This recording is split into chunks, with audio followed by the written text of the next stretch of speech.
بسم اللہ الرحمن الرحیم۔ حضرت سفیان ثوری رحمۃ اللہ تعالی علیہ، آپ سے ایک شخص نے خط لکھا اور خط میں ایک سوال کیا کہ مجھے کوئی نصیحت فرمائیں مختصر طریقے میں۔ یہ حضرت سفیان ثوری رحمۃ اللہ تعالی علیہ یہ جلیل القدر محدث تھے اپنے دور مبارک کے، یہ اللہ کے پاکیزہ ہستیوں میں سے تھے، اولیاء کرام میں سے تھے۔ تو آپ نے خط کے جواب کے اندر نہایت ہی خوبصورت بات لکھی۔ آپ نے فرمایا اللہ تمہیں اور مجھے ہر رنج اور غم سے محفوظ رکھے۔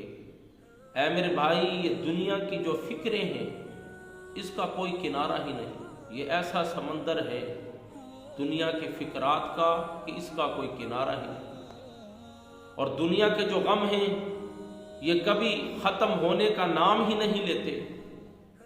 آگے آپ نے کیا لکھا کہ دنیا میں اگر تمہیں کوئی خوشی ملتی ہے تو یہ ان قریب ختم ہو جائے گی۔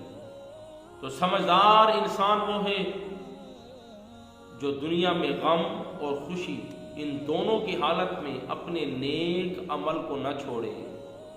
سمجھدار انسان وہی ہے جو ہمیشہ نیک عمل کرتا رہے، یہی نیک عمل ہی اس کو قبر میں اور حشر میں اس کو راحت ہوگی، اسی نیک عمل کی وجہ سے اس کو خوشی پہنچے گی۔